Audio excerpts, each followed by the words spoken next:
So dear respected Tay, dear friends of mindfulness and freedom, thank you for being here. I'm going to start the activity this morning with listening to our breath and 3 sounds of the bell.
Check.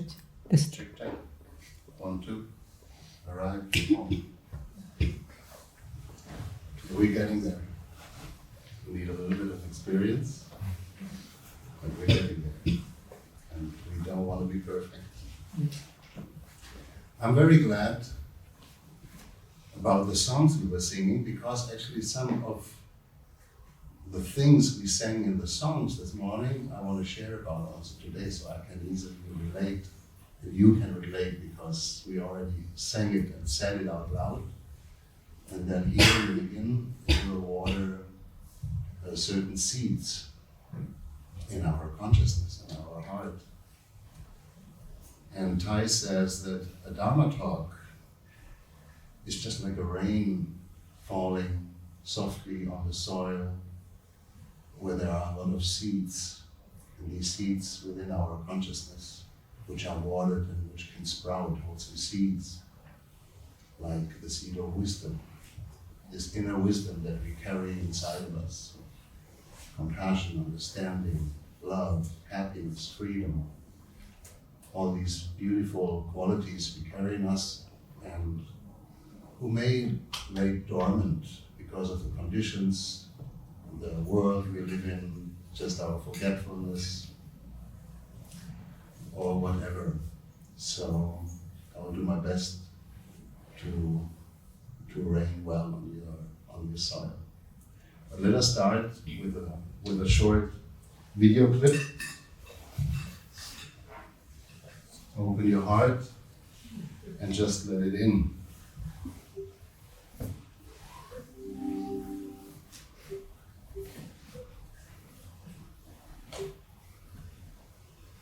Okay.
Fine.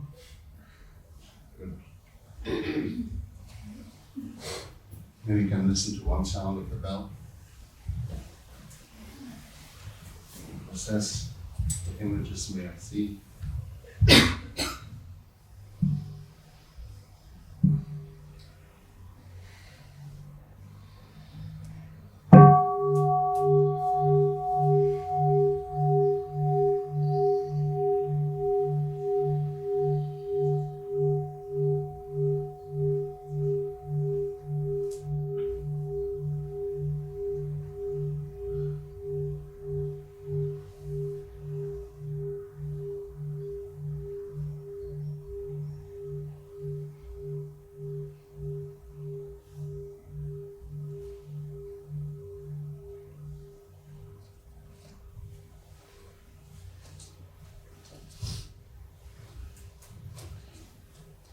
I'm a bit cold here. Is somebody else cold? Or is it because of the window?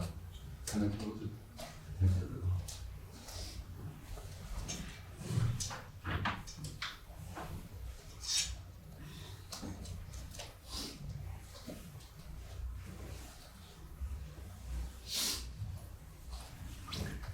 Yes, my dears, I don't know what it does with you, but anytime, and I watched it quite a number of times, each time like it touches something deep inside of me, like looking into a mirror, but a magic mirror, seeing everything, like a very clear moment. Like me looking, I don't know, at the entrance of an anthill and seeing all the ants coming in and out and like focusing on one or two and see what they do, and then zooming out and seeing the whole thing, and then seeing the environment, and then seeing myself as the one who observes that. And then I wonder what's next? You know, I'm also only one of 8 billion ants here on this planet. And then we saw, like, we're zooming out, and then our big Mother Earth, we said, is also only one rocky, fluffy ball, you know, like floating in space. And is there a beginning, and is there an end? So it does a lot with me. It's stirring things up, but I cannot put it into words, but it definitely waters a seed of knowing, you know, who I am. I'm not the one who put these labels on himself, like I'm a monk, I'm a Croatian, I'm a German, I live here, I do that, my values are this, my qualities are that, my shortcomings here. But I'm simply, as we said yesterday, like a living, breathing particle in a huge world. And I wonder, like, looking at you, like, I see that you're also maybe asking yourself, like, what does it do with me? How does this resonate? You know, being so small and being so big at the same time. Like when I compare myself with a bee or an ant, watching the beehive or some microorganisms, micro beings, I'm huge. But then when I look into the cosmos, I'm so small. And at the same time, I can also see that everything is moving, it's not stagnant. So I'm kind of both. I'm kind of the micro part, but I'm also the macro or the macro part. I'm big and I'm small. And all of this seems to be happening the very same time, right? Everything is there, like the ants, the Milky Way, the atomic emptiness. It's so fascinating to see that those two worlds, which our mind separates as two worlds, like when we were zooming into her eye and when we're zooming out into space, that at the end somehow there seems to be a bridge that looks very similar. And is there actually an end of it, or is it circle, no? Which makes it even more fascinating. So it's not only the same micro and macro and happening at the same time synchronically, but it's also maybe a circle and like, I don't know how many dimensional. So as we say, like everywhere. And we have in our incense offering a line that says, our practice center is the net of Indra, and that reflects that, reflecting all Buddhas everywhere. So that is a net, the net of Indra. And you can imagine it as standing in front of a mirror with a mirror behind you, and you're seeing this infinity and yourself in infinity. And this kind of comes close to what this video touches in me. You know, being in the middle of the world, but it really depends for me to know that, to touch that seed of wisdom in me and seeing my place. I mean, it's so easy to get lost. Where am I? You know, and who am I in this thing? And the question I'm asking myself, because it's important, who am I? And I believe that I choose who I am. You know, I can be the ant, I can be Venus, I can be the Oort cloud, because they're all part of me. That's the insight I gained. That's something that has been touched without speaking, without words or logic, just by watching ourselves being zoomed out and getting a bigger picture of us and a smaller picture. I suddenly recognize who I am. I'm nothing. And it feels so good. I feel so free. I feel so free of and liberated of all labels. Of all labels I put on myself, that my outside world puts on myself. You have to be like this, you have to be moral, ethical, you have to be nice, you have to be, and you are that, and you are this, and I want, this is my ideals, this is what I hold dear. It's not that I lose them, but I can feel the freedom of all that is so much bigger than the limitations I put on myself. So for me, it's a wake-up call. It's a wake up now. We don't see it right now. And you see, I'm asking myself, how does this relate to me when I suffer? You know, when I'm not happy with the world I'm living in? Do I actually remember the bigger picture, or do I just see my tiny little, like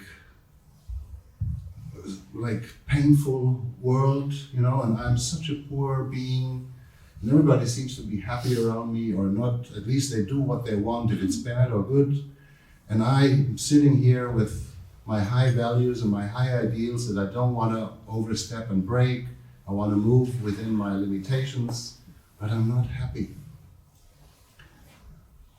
And how do I relate to this, touching the seed of knowing who I am when I feel lonely, when I feel there's no one understanding me, seeing me for who I am, if I know really who I am, if I don't make up an image of myself.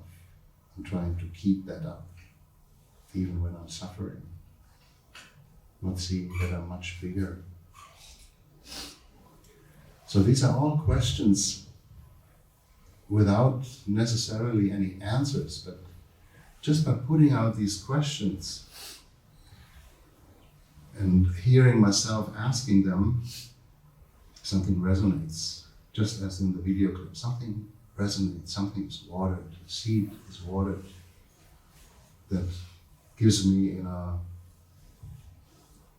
in a way of non-verbal communication, with a frequency, with like, I don't know, a hormonal expression in myself like a feeling of you are okay, you are there, you have arrived, you are you.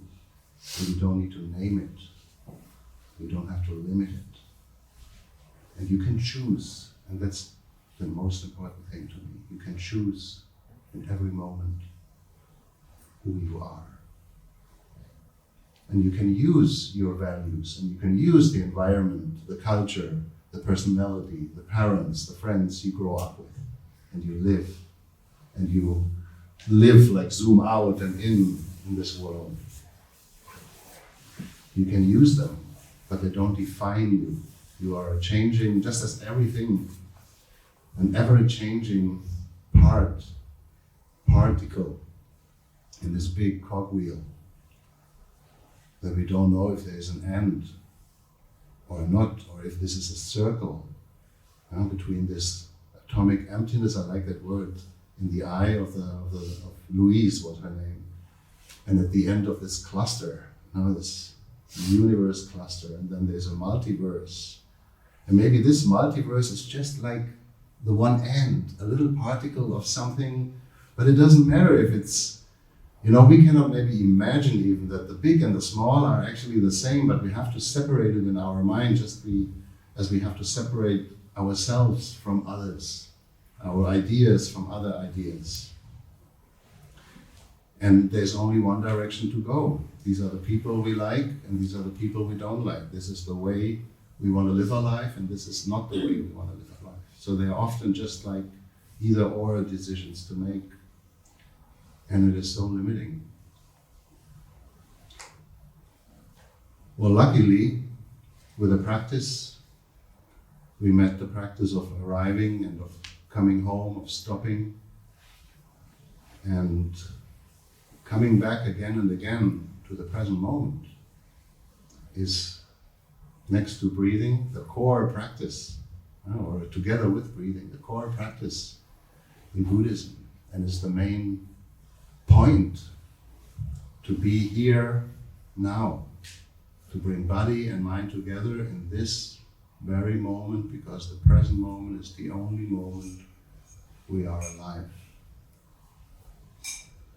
It's tiny, it's gone already, but it doesn't consist of the memories of the past and the hopes or the fears of the future, which we basically determine and steer into with our attitude, with our thoughts in this very moment.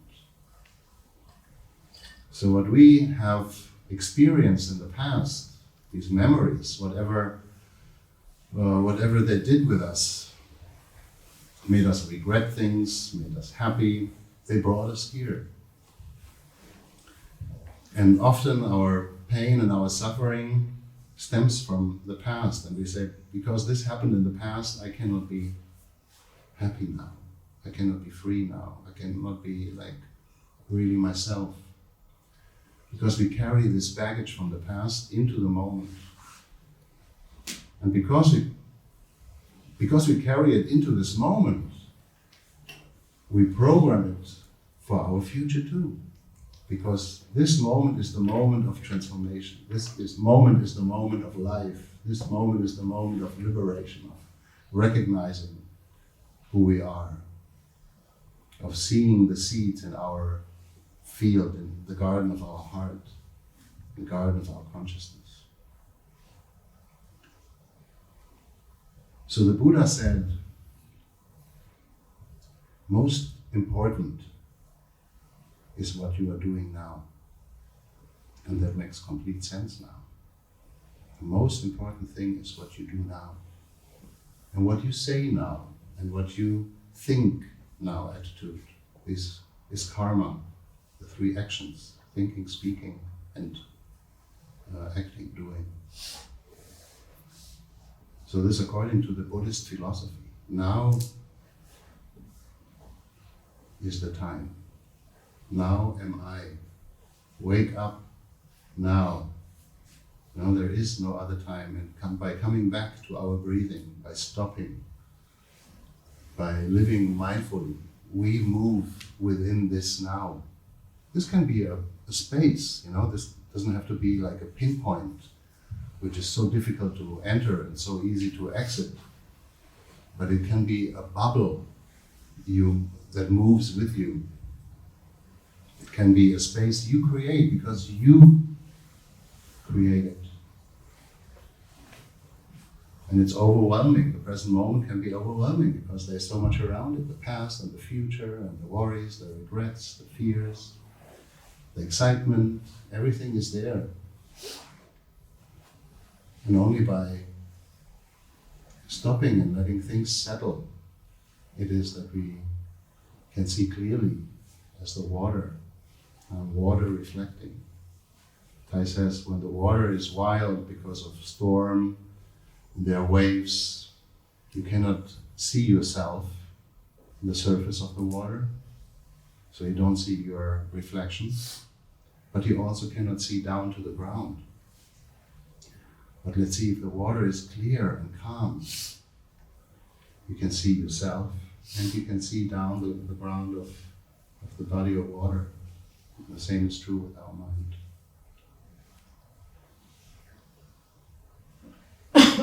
Right? The Buddha also said,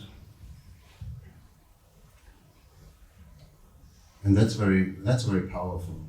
3 sentences. He said, "What you think, you become." That's what we are talking about, right? What I think now, I will become in the future.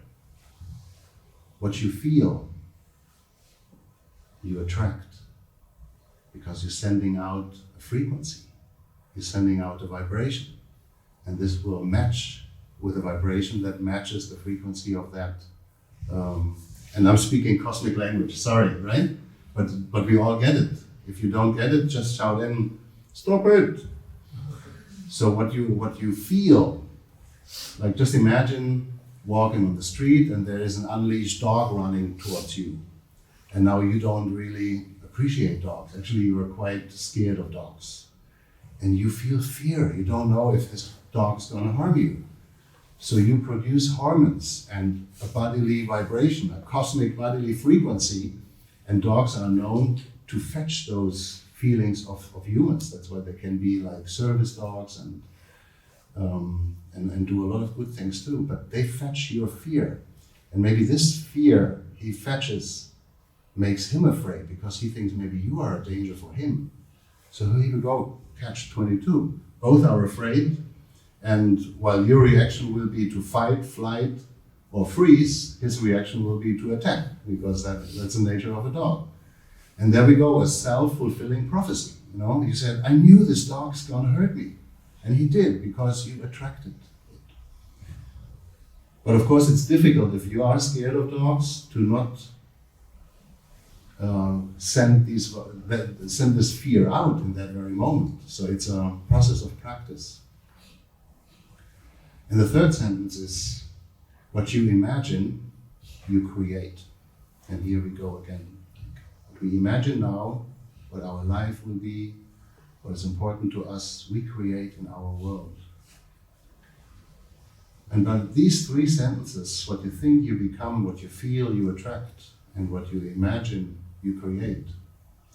The Buddha speaks to me exactly about what we are saying, that because actually he came up with it, right? Or he discovered it, or he was meditating and saw that very clearly, that this net of Indra, this interbeing, as we call it in the Plum Village language, the entanglement, the interconnectedness of all things, is not a theory of astrophysicists. It's a realization. It's a reality, a realization. And we, with our petty, tiny little lives and worries, we don't see that anymore. But I think it's important to, at least with one of our neurons, stay in touch with that wisdom. So to not make us smaller as we already are, and to not limit ourselves, and to empower ourselves to remember that each moment I can change everything. Each moment I can define myself new. And I know that making big changes would confuse your outside world, your family and your friends, when you come out as somebody completely different as they have seen you, right? Or if you surprise yourself and say, from now on, I want to be like something impossible. That's too big of a change in no time, right? So as a good practitioner, you will also know how to change, how to let go of your limitations, how to transform yourself, and how to be somebody completely new without confusing yourself or without confusing your environment, but still be a kind of spiritual chameleon, who moves and is in touch with inside, the needs and the wisdom of inside, and the possibilities and limitations of the outside.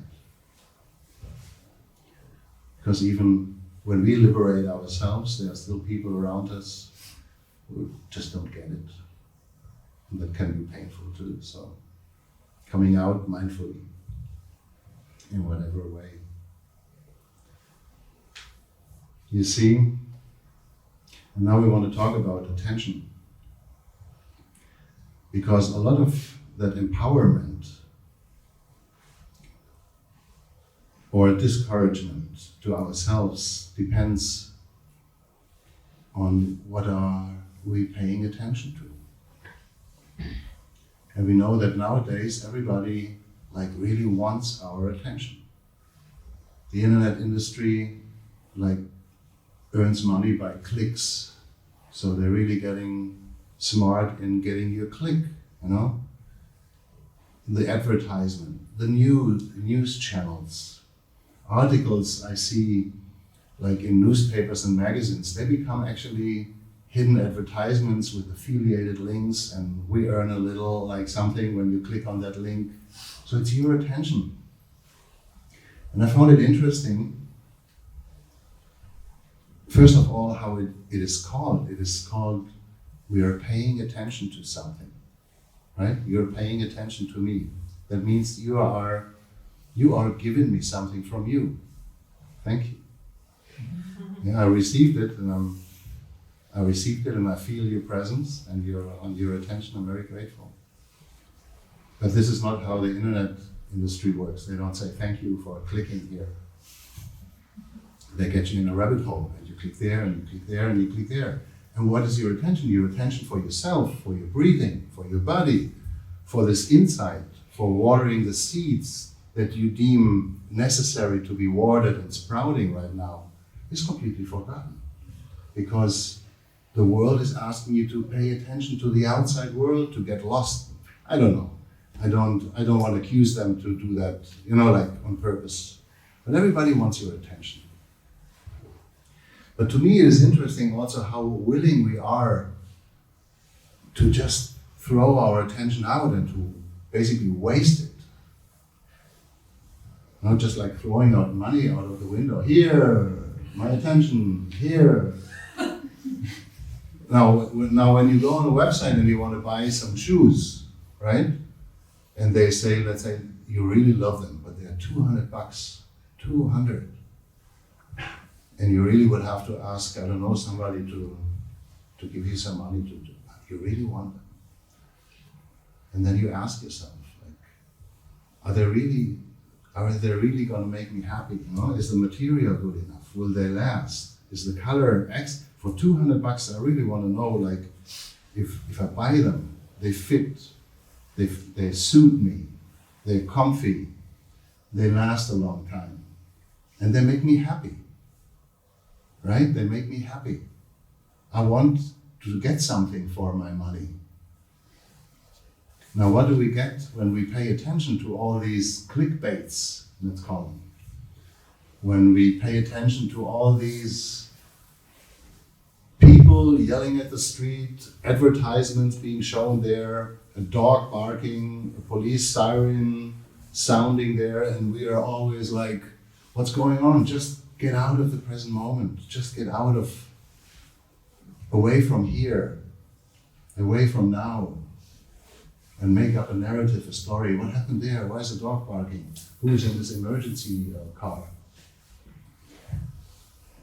So we're wasting our precious attention for many things because we are unaware of it. But as practitioners, we have that choice, coming back again and again. And Brother Haitong said, like, even you lose the game, you start again with breathing in, 1, breathing out, 1, breathing in, 2, breathing out, 2. We're always coming back to this moment, to the field of possibilities, to the beginning of the end of your existence, to the reality of yourself, of who you really are.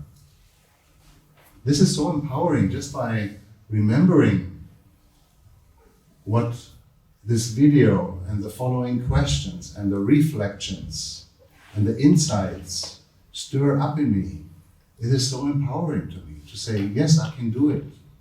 I can do it. And of course, it's great to have company, to have a supportive environment. But I can do it, and I can be skillful in it, not to shock and provoke the people around me. I can wake up inside of me and negotiate like an ambassador to the outside world. So for me, it is very important, and I want to ask you to practice that too, maybe beginning this weekend, that you just observe yourself, your mind, while following your breathing, right? And listening to your breathing, paying attention to the mind, what your mind is paying attention to. So what I'm asking myself, how much of my attention and how long of my attention am I paying to whom or what, words, things happening, and how do I benefit from them? How happy do they make me? How free do they make me? How do they fulfill my aspirations, my wishes, my dreams for myself, where I maybe see myself in the future? What I imagine, I create. Do they help me, the things I'm paying attention to imagine the things that I in this moment create, plant the seed for my own future? It's empowering because I feel I'm the designer of my life, and that seems too easy. Like everybody says life's painful and life's, difficult and hard. Yeah, if you say so now. But I can say different, and maybe we're too used to believe what is said to us, that we don't allow ourselves to believe the wisdom inside of us. That life can be hard, and life can be easy, life can be silly, and life can be unnecessary. But here we are, like, we are all the stars, right? I was thinking, like, we are, and then there are people who say we are all stardust, and then we are all ants at the same time, and we are a piece of, dog poop too. So everything what is, we are, that's what I'm saying, we are nothing, basically. I'm nothing. I'm just like this blank sheet of paper where I write my story, each moment. And that can be overwhelming. That's why we need to settle our minds, follow our breathing, to become calm. And the body relaxed, so the mind feels at home in the body. You can relax too, and not wander around and be distracted by all the things happening. Paying attention, coming back to our breathing, paying full attention to ourselves. It's like a currency. Attention is a currency. You pay, and the price is your peace, and the price is your freedom, and the price is your contentment, your equanimity, your truth. And you really want to give it away, like, yay! Throw it out of the window. You want it? Here. No, not with me. There's always some petty attention, like petty cash. And those clickbaiters, like if somebody's begging for money on the streets, there's always $1 you can give, like out of benevolence and this feeling of we are one. I'm here, you are here we share. But it's in my hand how much, because it's my peace, it's my happiness, it's my freedom. So we are able in this moment, within this cosmos, which we are at the same time, to be, and this one close, to be the change we want to see in the world.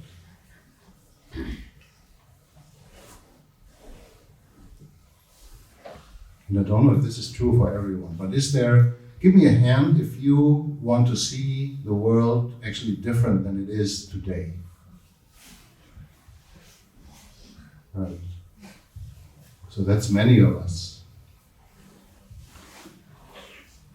And may I ask you, and no offense, but what are you doing? So I'm asking myself, that's a question I'm asking myself, and it's helping me to get answers without even answering them, just hearing the question. How much are you doing in this very moment, in this macrocosmos, to facilitate that change? Or are you also a torn being between inside and outside, between your ideals? Maybe your ideals, you put them very high and it's difficult for you to keep up to them. There's a beautiful quote that I like to remind myself with. It says, everyone desires for peace, but few there are who desire for the things that make for peace. And I wonder how often I'm in that position. I'm a Buddhist monk, and again now I'm starting to labeling myself and I'm putting myself in a little surreal bubble, and I have ideals. I want to live in a peaceful world. And how do I contribute to it in my everyday life, in my every moment life? And we have discovered and touched and experienced and felt this energy of oneness, of interbeing, of interconnectedness, of synchronicity.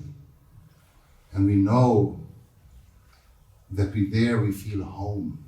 In that present moment, in this vastness and tininess of this present moment, we know who we are. But at the same time, let me speak for myself. I appreciate an action movie from time to time. Like Fast and Furious. I like to drive cars, or James Bond, and see these beautiful cars, and then there's a little bit of beating up, and the good wins and the bad loses. And I'm asking myself why I'm craving, let me use a strong word, craving for seeing violence. Or Ip Man, or some Kung Fu movies we like to see here, because the Vietnamese brothers, they actually were trained in Kung Fu back in Vietnam. So some of these Kung Fu movies where people hurt each other. Now I'm asking myself, as an honest person, being in an honest and frank, but also compassionate dialogue with myself, is that what you want to see in your daily life outside? Like you coming out of your room to go to sitting meditation and there's a brother punching you out, and me aware I'm moving, and then we get into a fight at 5:30. The answer is no. I don't. I desire peace. But few there are who desire the things that make for peace. So that's a question we have to ask ourselves, just to be clear with ourselves and to move away, these feelings of self-guilt, self-doubt, lack of self-confidence. They all stem from not keeping up with our high ideals. And often it's helpful to lower them a little bit and say, I'm a vulnerable human being. I'm allowing myself to be weak. I'm allowing myself not to be always perfect. I wish for things that I cannot do myself yet, but I'm not losing them out of my eye. But my question is, how can we possibly, like watch a kung fu movie in the night, and the next morning we go on a peace demonstration and we walk for peace. And we say we want peace in the world. So at one point there are two different things. This is entertainment, and this is like real. But in terms of consciousness and in terms of seeds, hormones, vibration, frequency, ultra reality, cosmic, this is one and the same. So we have to take responsibility here for ourselves in each moment too. And still be kind, still be gentle, still be compassionate, and keeping the dialogue with ourselves, seeing ourselves as our own soulmate, as our own best friend. Saying, wow, I see this is really hurting you right now. You want to sit down for a moment? Let's sit down, just settle a bit. You want a cookie? Yeah. Offer yourself a cookie. You would offer a cookie to your best friend. If your best friend would come to your home and said, I'm so down, I'm so suffering, and said, sit down, come on, you want a tea, you want a cookie? You deserve that too. And it's silly to talk to oneself, but it also makes you smile, right? So that's nice to say, hey, brother Freedom, it's okay. We'll take care of it. First sit down, I'll give you a blanket. Thank you. Here's a hot tea, a cookie, and I'll just breathe for a moment. First we make an environment that you feel safe and comfy, and you feel that somebody's there, and even that somebody is you. And then talk to me. Let it go. I want to hear about it. And then you just listen to yourself. Be it verbal or non-verbal. Maybe just a frequency. Tai is often speaking to himself. In Dharma talks, you hear him like having this interpersonal or intrapersonal conversations. And that's very helpful. It doesn't mean that you're mad. It just means that you have a very good relationship with yourself. I heard someone saying self-dialogues require intelligent conversation partners. Because what we are talking anyway to ourselves, and mostly this is separated. There's the one that we believe we are, with all the ideals, and then there's a one who is not fitting in. That said, you idiot, again, you did it again, you said that, and you embarrassed me. Who are you? Who are me? We are both. So to become our best friend. I want to show you how that looks like in our consciousness. And although I think consciousness is a very difficult thing to explain, Tai did it because in Buddhist psychology they're so good at analyzing and cutting down things into little parts and without destroying them. Like watching this, and then at the end you see, and it touches something, you say, yeah, that not only feels right, but it really touches something. There are other teachers I also listen to, of course, like everybody, I guess, many wise beings, wise souls who spend their lives paying attention to life, and to the wisdom, and to watering these seeds of understanding, of peace, of calm. So Moji is one of them. You know Muji, right? Sri Muji. And he said, trying to explain consciousness with a mind is like trying to illuminate the sun with a candle. But we will try anyway. So here's consciousness. And Tai always uses a circle. Uses a circle. And divides. It's not Tai, it's like Buddhist psychology, because it divides it into two parts. one part, and it looks like the basement, which it basically is the store consciousness. And here, the upper part is the mind consciousness. So they say in the store consciousness is like the cosmos. All these points and dots are like stars in the cosmos. And maybe like with zodiacs and horoscope, they all have a quality and they all have a certain frequency. They're sending out their personality, they're sending out their being. So they're all here. For example, fear. Let's say we're sleeping in the night and you wake up because you feel cold, right? The window is open and you wake up and you say, well, I'm cold, I have to close the window or the blanket fell down. So there's a fear seed that came up to the mind, to your consciousness, out of, even while you were sleeping, even while you were unconscious. Call it fear or struggle for survival, because your body wanted to protect you from dying, because it feels it's getting cold here. Maybe it's getting even colder and it's dangerous for you. I better wake you up. And how did it wake us up? You see, the mind consciousness is connected with our six senses, which are the eyes, the ears, the nose, the tongue, the body, and the mind. In Buddhist psychology, there are six senses, not only five. So in this case, with the eyes, of course, we see. With the ears, we hear.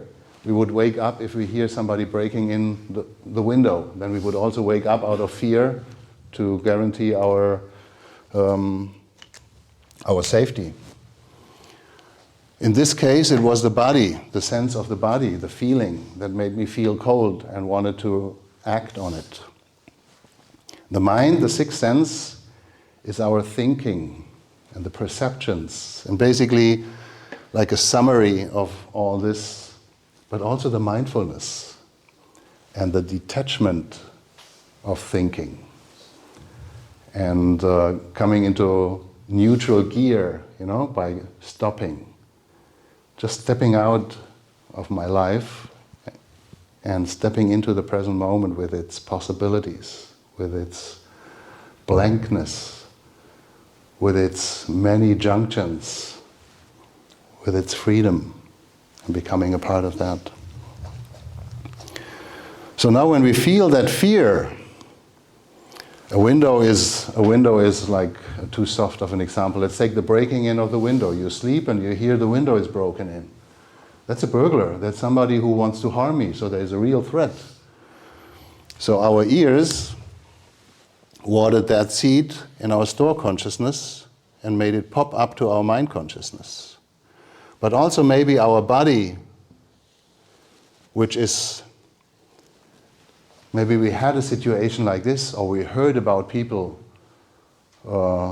with that same experience, and they told us that they were, beaten up or so. So we are in touch. Our body has like trauma, when trauma is stored in the body and something triggers you and you tense. So the body is involved here too. The ear, the eyes, maybe you saw something. You see many, many things can be involved here. And there is a seed popping up that you are paying attention to in this moment. And now how much and how long of your attention are you paying to this seed? Some of us may know Kung Fu, and they're less afraid. They said like, where is he? Where is she? You have a baseball bat below your bed. Or you're just not an afraid person, or you are. So this will determine the amount and the time of your attention. But you see that your attention is a currency for your peace, right? For your freedom, basically. So what we do, whatever seed we are awakening as practitioners, First thing we do, we want to not leave this alone. Like, as I said, when I speak to myself, out of one entity, out of one person, become two voices. One that is suffering, one that is happy, and one that is its best friend and taking care. And that's the mindfulness. And there is a seed of mindfulness too. So whatever we feel by breathing, by coming back to ourselves, by relaxing our body, by easing our mind and letting go of unnecessary thoughts and worries, detecting, is this coming from the past? It's the past. Is this a worry about the future? It's not here yet. Now I'm determining what I will bring from the past, what I will carry into the future. As an ever-changing being, now is the time for me to live and to make my decision, who I want to be. Now I want to stop, to have the clarity to do so. So we invite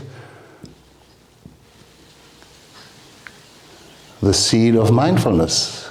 And we do this mostly with our mind, because we remember that we have a practice, that we have been empowered by the practice to find ways to calm down strong emotions,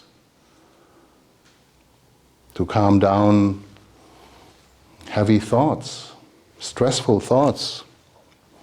And the two of them, you see, make soulmates. So you're not carried away completely by the fear, anger, frustration, excitement, whatever it is. But mindfulness is there to give you also a way out. It's not a one-way feeling, like, I'm in danger, I will die. And how easily will you get lost in that fear and you freeze? Mindfulness, the seed of mindfulness in this case, can help you to consider the options. Where was the noise? Was it in my level of the house or was it down in the basement? Do I have time to escape? Do I really want to take the baseball bat under my bed? Want to challenge whoever, whatever that is? Maybe it's just a bear coming into your house. In California, we have these bears like breaking into houses, which is not less dangerous. So fear is a good seed, in doses, of course. Know how much you dose it and how much you dose the mindfulness with it. And then, if we want, they don't have to stay as a couple. You can invite more seeds. As a practitioner, you know the garden of your heart, the garden of your consciousness, with all its seeds. You know what you have literally in store. So you see what would be helpful, which seed, which quality, which vibration, which frequency now to give me a little bit more space, to give me a little bit more peace, clarity, providence. And then you can invite, what would you invite? Let me ask you. Just shout it out. Compassion. Compassion with a person or the bear. With myself? With yourself. You are beautiful. Here is compassion. You see, and we invite it to come there too. Compassion, saying it's okay to be afraid. I feel with you. Like empathy, compassion, I'm here. Beautiful. How about courage? I'm not so weak, I feel there might be danger here, but I'm not only a victim. Sometimes I feel weak, but I'm not only weak. There were situations in my life I stood up for me. When I feel I need to stand up for me, I can do that. Courage. You see, and it becomes a cluster. Like a universal cluster of galaxies. And at the end it looks just the same as the image there or inside the eye. So out of one feeling, one raw feeling that was about to overwhelm you, you were able to build, let's call it a sangha, because you build it with awareness, with mindfulness. And that's a big advantage in comparison to people who don't know the practice that we have. and that we must use, and especially in situations that are difficult, especially in situations where we suffer. This is the whole thing. Thai calls it to be the gardener of the garden of your heart, to know which seeds need water and which seeds don't need water right now. And so you're walking around virtually, and being in touch with you, you know what would nourish you. As we said, with the paying attention or paying money, what qualities do I get in return for paying attention to this seed, to this quality in me? Would it make me more happy? Would it give me ease from the pain I'm feeling right now, from the frustration, from my worries right now? Would it ease that? Would it be a compassionate and intelligent conversational partner for my self-dialogue? Would it be a friend? And so we choose and we water the seeds that make us whole, I want to say. That we know they bring us back to who we truly are. And then it clicks, just like here, when I said, it always does something with me. Somehow I get all the answers without even a single word spoken. Then it clicks. And I'm not a better person then. And I don't feel proud or Superman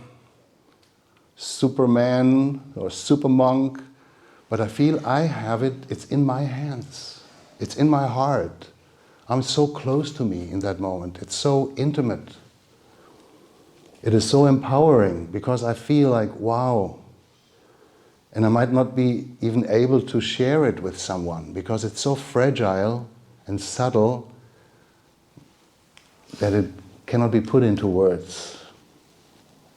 Or they would not be able to express it, the formlessness of my truth, of the truth of this moment. But I can relate to things, to people, to beings, to the world outside in a complete different way. In exactly this way, in a compassionate, friendly, inclusive, inviting, understanding way. And that will change not only the frequency inside my body and my cellular system, but also in the mind, in my relationship to others. My relationship to others. You know Ramana Maharshi? He's another guy.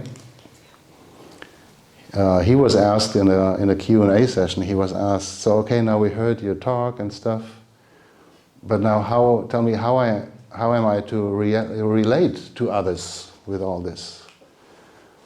And he just looked at the person and said, there are no others. You know?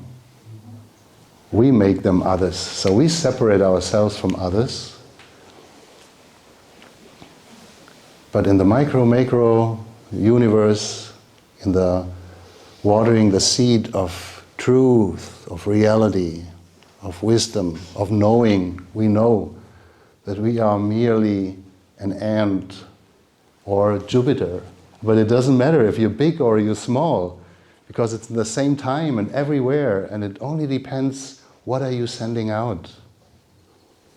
If you are sending out something, if you decide to send something out, and if this makes you happy, and if it makes you happy, the world will be happy. But watching James Bond beating somebody up will not make the world more happy. And I have to be aware of this the next time I watch the new James Bond movie. And I watched it, actually we sneaked out, and don't tell it anyone, okay? Here the camera is on. We sneaked out, we had to do something in San Diego, in Deer Park Monastery down there. And then me and my brother said, the new James Bond movie is out, we could watch it, you know? And the movie theater is right on the way to San Diego.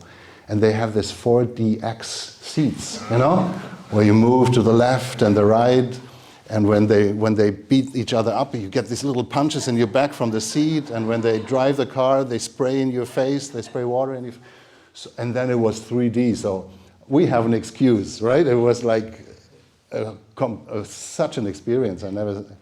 But I cannot expect and complain about the world the next day, or when I step out of the movie about, look, these two people, I step out of the movie and I see two people arguing, you know, be it wife and husband or friends or strangers. And who am I to demand a world of peace just coming out of an action movie and enjoying violence? So I have to ask myself every moment what I want to water, or what am I unconsciously watering. And there are many things to do so. There are many things to do so practically. Being fortunate to have found the path and to have found the practice of mindfulness. And I want to just mention a few so that we can remember and pre-member. One sister said we have to pre-member our mindfulness, which is very beautiful. It's like something that walks in front of us as a light or a torch. You know, when you have a torch and you light the path in front of you, to pre-member, to stop and to come back to ourselves. And to be in that space. And to give it a bit time to settle there. Give us time to settle there. And open the door for ourselves. Say, come in. You know where the couch is. Take a blanket. Make yourself comfortable. Here you can be yourself. And then you get in touch with that yourself. Even if yourself is non-self, it's self-enough. It's free, and you will feel it because you feel unburdened. You feel free, you feel authentic. You will be in touch with your pain and your joy. And you will feel that there is enough space for both of them. And you will feel that this feels real. It's bittersweet. All inside of me. There must be so much space inside of my heart. And then when you calm down, you said, where do I want to go with that? What's on my schedule today? And whatever seeds they are present, because we have exams, or we have a difficult conversation, or we have a stressful event ahead of us, we can see which seeds we want to invite to join that seeds that are present in us. And they are legitimate. I need to be a little bit worried and nervous when I have an exam, a test, a difficult conversation. I invite mindfulness, I invite compassion, and there's a multitude. And in this moment, sitting on the couch with myself, holding my own hand, offering me a blanket and a cookie, I can say, where are we going from here? Are you calm enough? You want to make a decision now, or you need some more time? You need some music, your favorite song? Yeah. So the first answer is, how do we practice with it? It's too simple. You know, it's breathe and smile. And it's the core practice. I said it yesterday, and Thai never gets tired to speak about breathing and smiling and the power of breathing and smiling. But somehow our mind judges it as too simple. And Thai says it's simple, but it's not easy. To find peace and to find yourself through breathing and smiling. But it's the first and the last, I'd say, practice we have to especially start with. Because breathing, as we said, is always there. It's always happening. If we're aware, if you're not aware, if you're conscious, if you're not conscious. If you're deep sleeping. And it has the effect, paying attention to our breathing has the effect of coming closer to our core, to the heart of things, to the heart of ourselves. And smiling can be difficult. Brother Haitong, he yesterday said, when you lose the game, when it's game over, then you just smile. So when I look at the brothers and sisters, they're smiling so often, I think like, are you losing the game all the time? It's always game over and they're just happy about it, Smiling can become a habit, and smiling doesn't need to be just recognizing the happy conditions you find yourself in, that you're such a lucky guy, that you can smile at the world and you have to show everyone outside that you are happy. But it's acknowledgement, and actually a smile always goes in two directions. If I smile at you, I also smile at myself, right? And if sometimes you walk the street and you have a funny thought or a memory and it makes you smile. You think of someone and then people seeing you, they think you smile at them, but you don't. But you do. So it's always going in two directions. So smiling is a practice and can be a habit.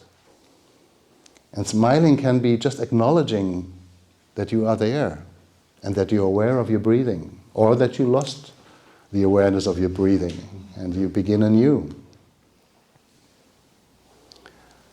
I remember a Q&A in Plum Village when Thai spoke about this, and there was a Q&A afterwards, and she asked him, he said, I get it, I get your teaching about the power of smiling. But how can I smile when I'm filled with sorrow and burdens and heaviness? How can I possibly lift these muscles and smile and pretend everything is fine? And Thai said, we must learn, and he said it like this, we must learn to smile at our sorrow, to smile at our pain,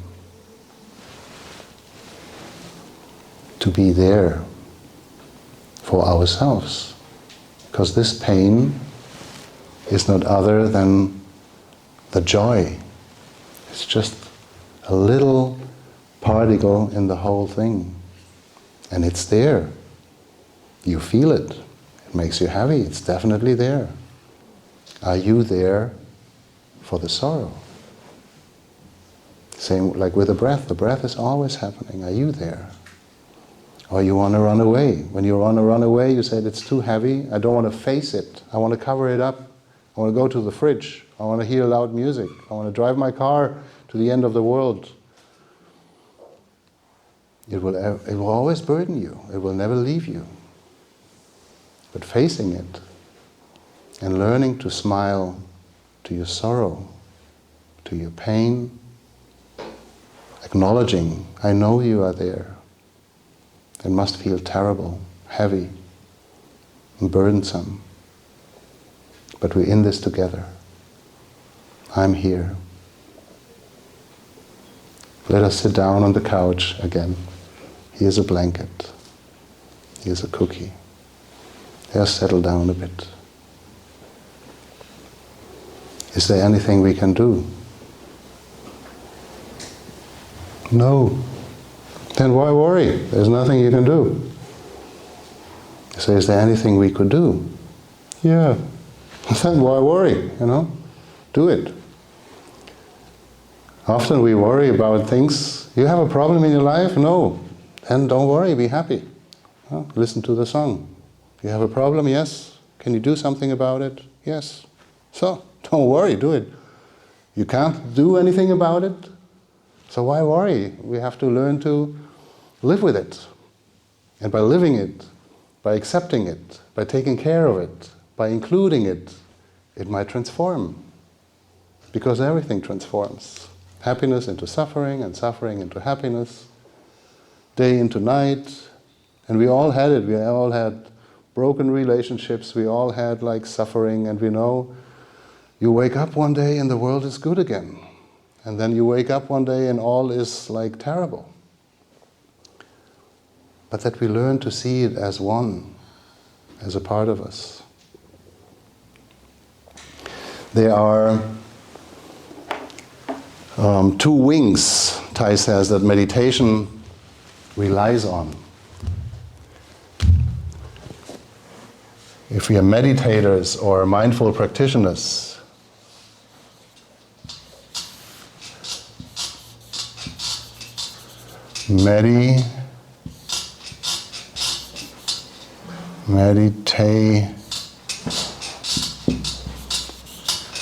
meditation. Look at this.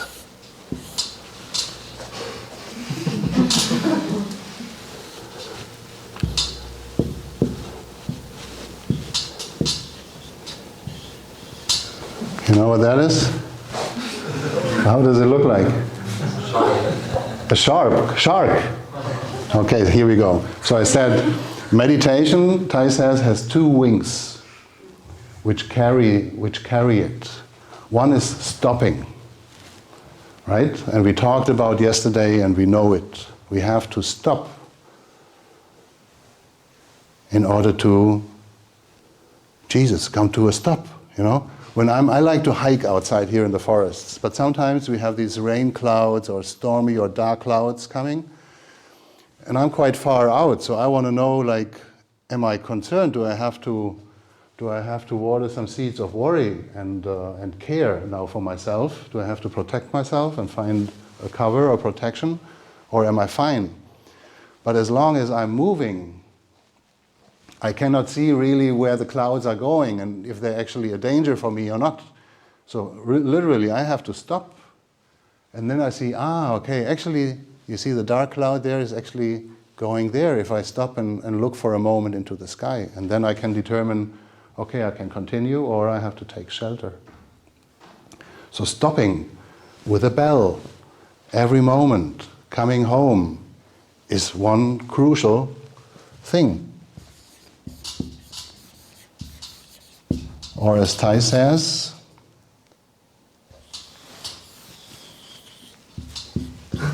is one wing. Now the shark gets some wings. The second is deep looking. And this is a consequence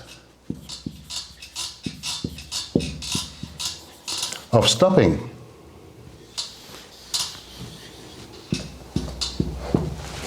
You see? When I stopped in order to observe the clouds, I looked deeply into the sky. I stopped my movement, my physical movement, but we know it's very holistic.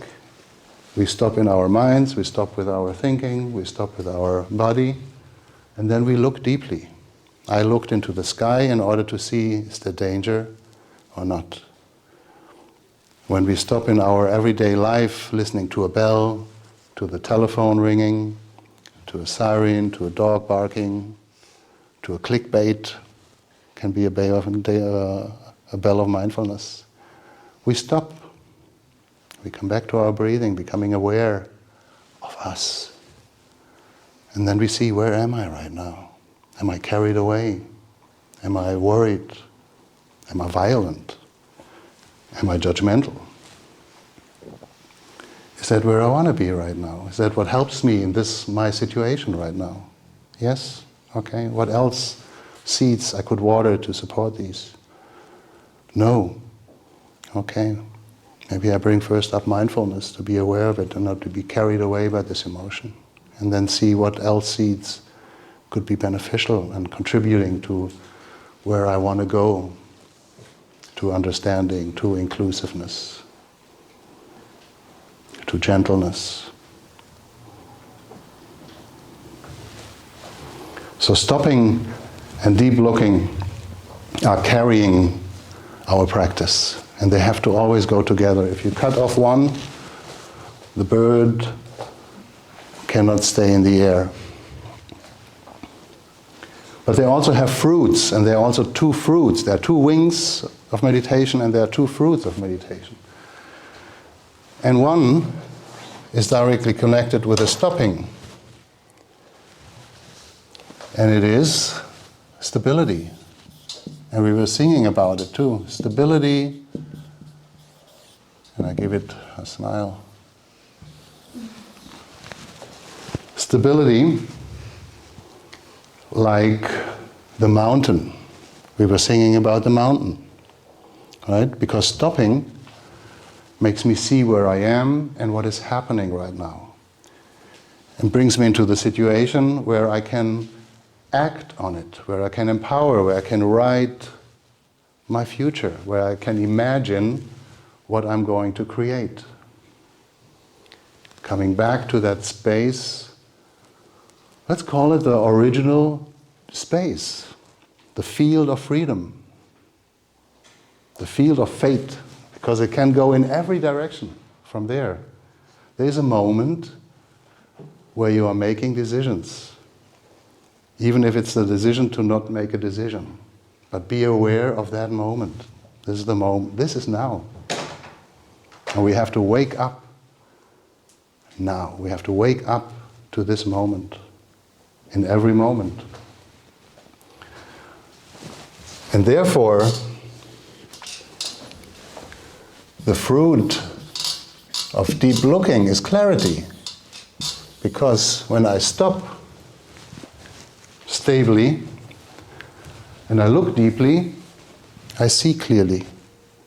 Like the water in the lake, like the ripples and the waves in my mind. I can look, see myself, and I can look down to the ground. I can detect my emotions. I might even see where did they come from, how did they arise, how they have been triggered. So these are the two fruits. And I drew them like this because they can then support the wings, you see, and the wings can relax a little bit. And even if they're not flapping, here the fruits will, that's the earth, will actually give them support.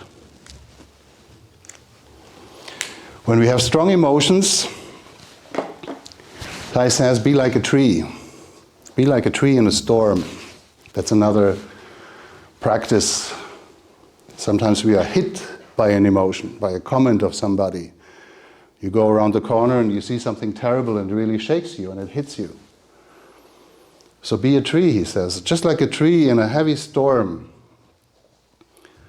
raging over the countryside. Imagine a tree, whatever tree you want to imagine, on a big field.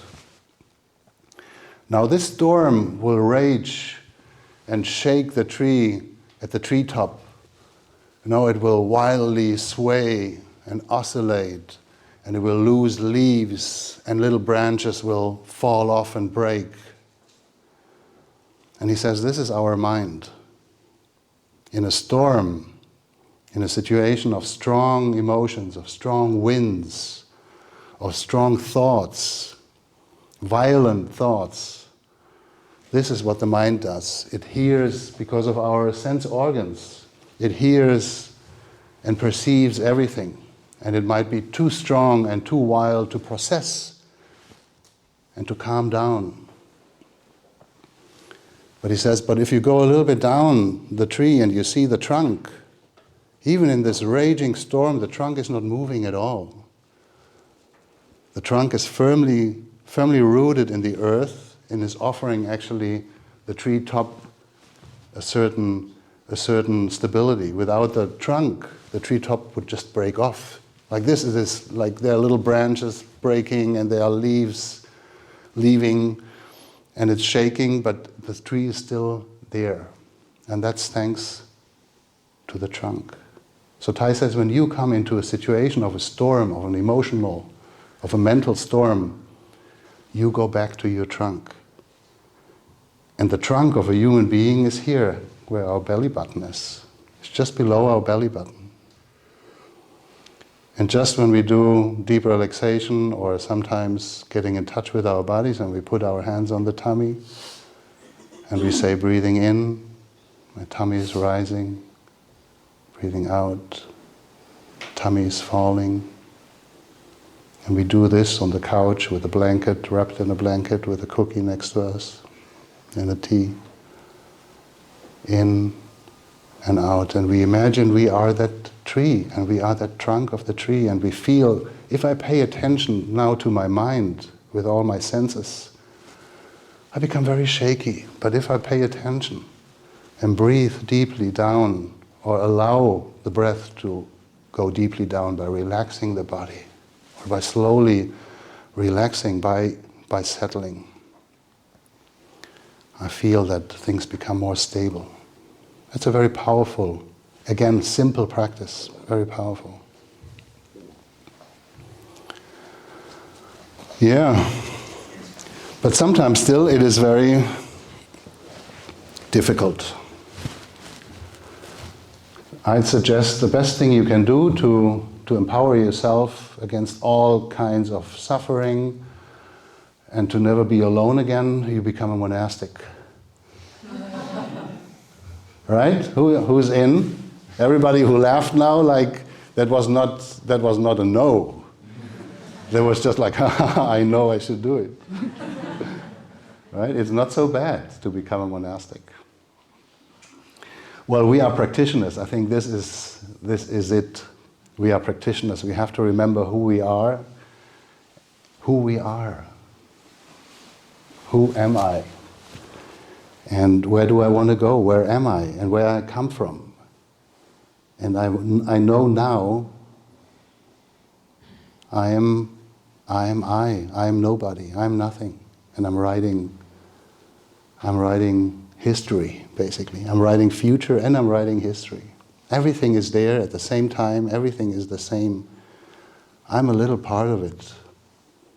And I have to contribute every moment with my energy, with my expression, with my karma, thinking, speaking, and acting, to be the change I want to see in the world. To be that what I want to be, and what I want to see. Right? And as practitioners we have the possibility, and we should make use of it. So joining a Sangha, if you don't want to become a monastic, fine. No? But join a Sangha. And I know yesterday when I was at the check-in, many of you came as a group. You came as a Sangha. If you don't have a Sangha, you will know the power of being with people who go in the same direction, who have the same view on life, on suffering, who are able to embrace suffering. Even when I found the practice and I started practicing, I was the only one within my friends. So I could never talk about them because they just wouldn't know, like, what do you mean embrace suffering? You know, like it just needs to be covered up, or let's have a beer, or, you know, what people do, basically, because they don't know. So we know something, and it might not be a big thing, but it's big enough to change the world, to change the course of the world. And it's contagious, I believe. You know, if we practice in a way that is liberating and that is bringing us and watering these seeds of happiness, of freedom, of understanding, of compassion, inclusiveness, then people see, I don't know what you're doing, but you seem happy, you know? And that makes me suspicious. What are you doing? But they want to do it. If you practice mindfulness and you're always dead serious, you know, please don't disturb me, I'm focusing on my breath. I said, this guy is nuts, you know, I never want to do what, because he's so cold, and how can he be inclusive? So if we live the mindfulness as something that enriches our lives, makes our lives more beautiful, it radiates, you know? Here we go again. It radiates. I also want you to pay attention to my YouTube channel. You know, now this is a clickbait. You all go to YouTube and you look for Brother Freedom, and there you will find a lot of guided meditations to each topic, to many topics. So however you feel today, might say, oh, there was a topic, and they're all music infused. I infuse them with classical music, with handpan, with soundtracks, whatever I thought is suiting this meditation. And there are slideshows, and there are meditation dances, and there are talks. So go there, if you like it, hit the like button, subscribe, and leave a comment. That's another thing. Now I got rid of that. And sometimes we think, now I have the practice, I have subscribed to the YouTube channel, I have a Sangha, I'm coming back and I have the timer on the Plum Village app that invites the bell, but still like, I'm too weak, I cannot do it. I cannot do it, my mind is not there.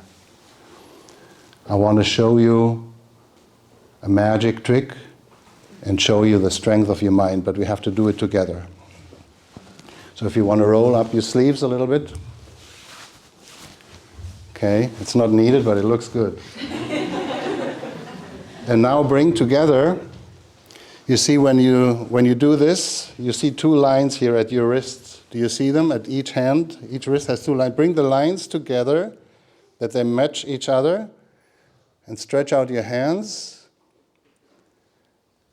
Make sure they're together, and now bring your hands slowly together as a palm, and look at the tip.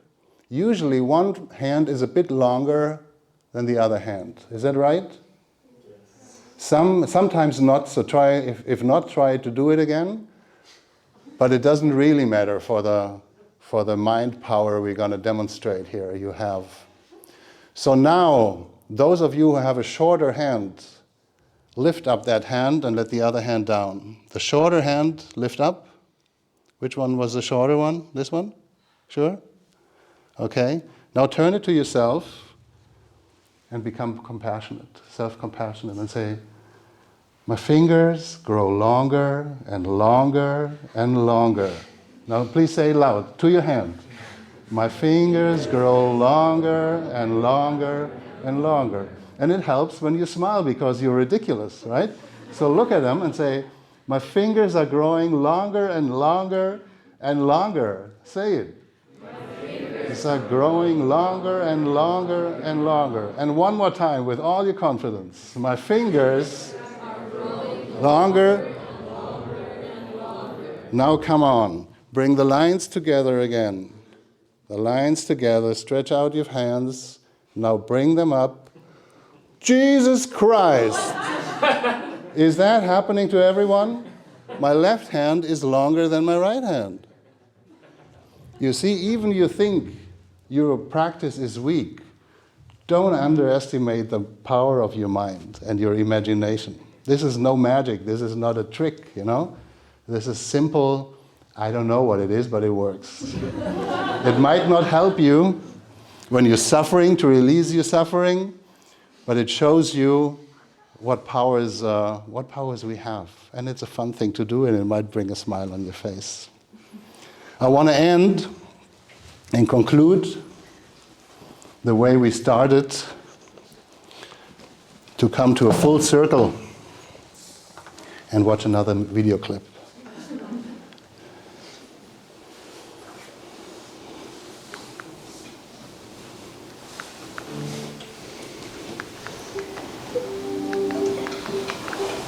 You ready?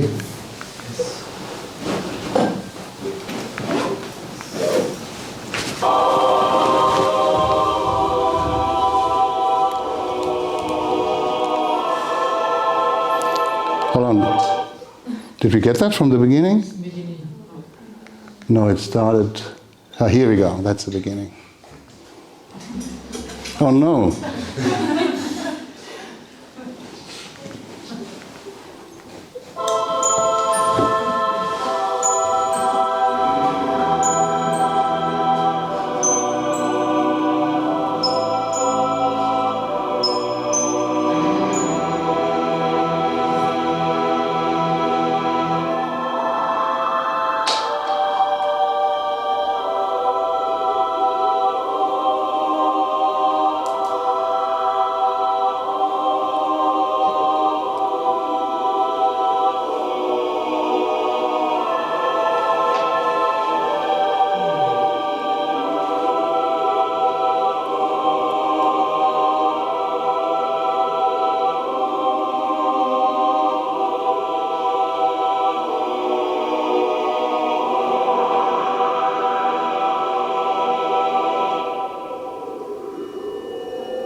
Whoa.